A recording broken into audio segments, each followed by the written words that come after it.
In the late 19th century, a single meeting in Europe would redraw the destiny of an entire continent.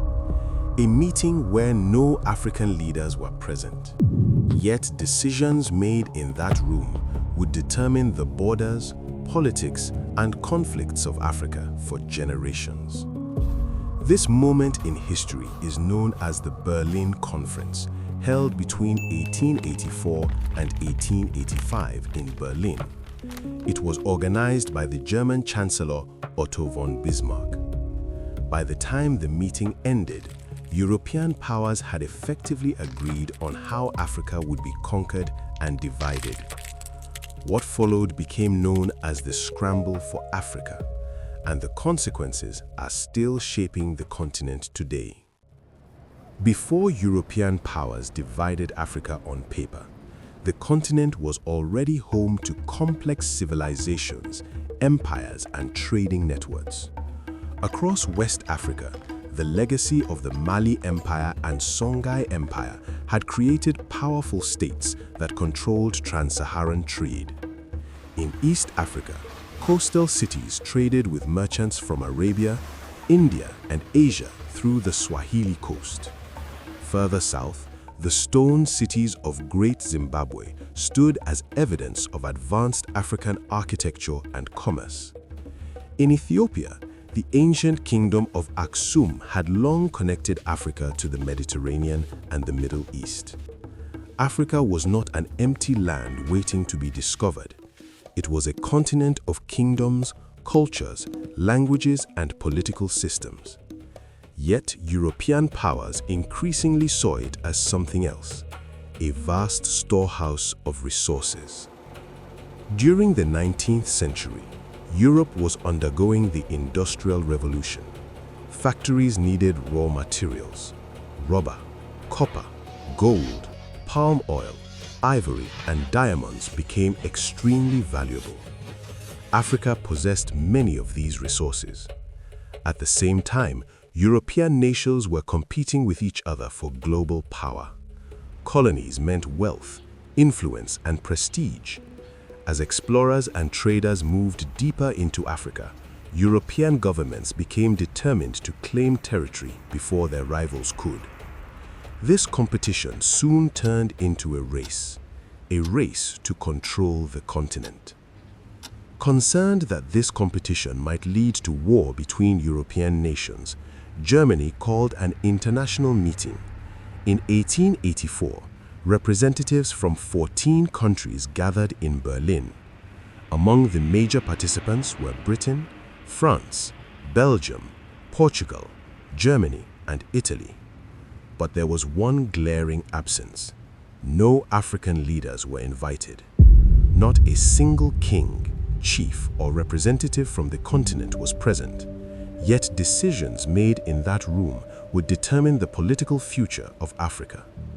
European diplomats gathered around maps and negotiated territories. Rivers, mountains, and arbitrary lines became borders.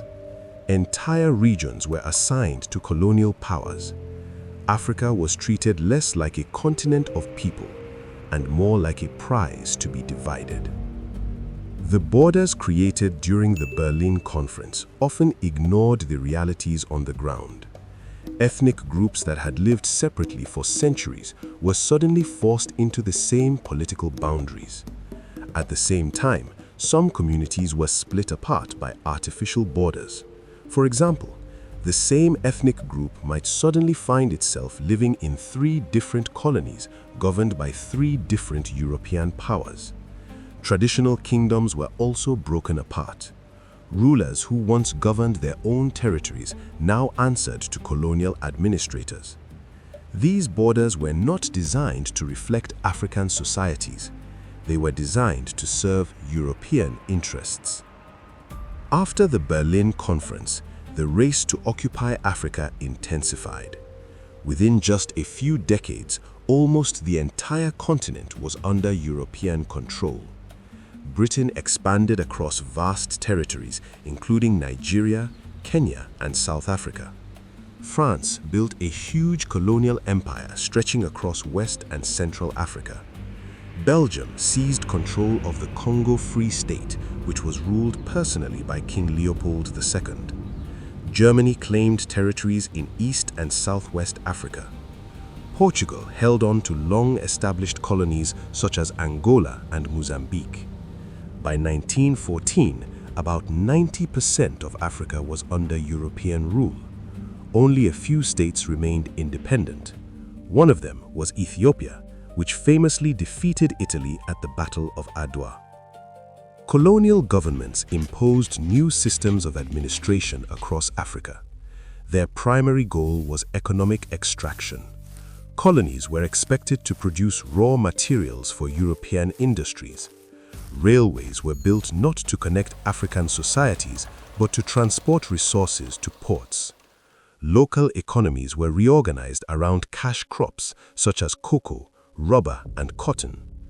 Africans were often forced to work under harsh conditions. Traditional political systems were weakened or replaced. European languages became dominant in government and education.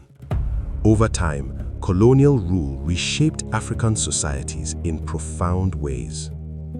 One of the lasting consequences of the Berlin Conference was the creation of artificial national borders.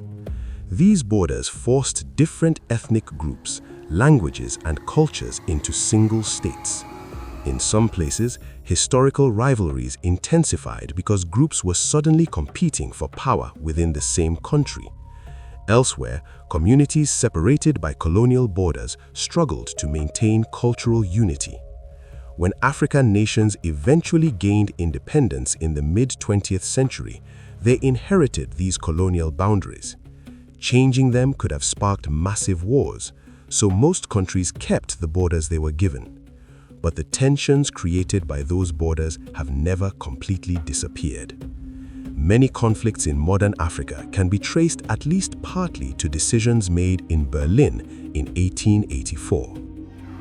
By the mid-20th century, African movements for freedom began to grow. Leaders such as Kwame Nkrumah in Ghana mobilized mass movements against colonial rule. In 1957, Ghana became the first sub-Saharan African country to gain independence in the modern era. Other nations soon followed.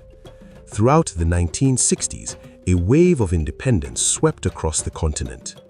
Yet independence did not erase the borders created by colonial powers. The political map of Africa still largely reflects the decisions made in the Berlin Conference. In a room in Berlin, more than a century ago, European powers drew lines across a map. Those lines ignored languages, cultures, and histories that had existed for centuries. They created nations that did not exist before. They divided communities that once lived together. And they set the stage for many of the challenges Africa still faces today. The Berlin Conference did not simply divide territory. It reshaped the destiny of a continent, and its legacy continues to shape Africa's story.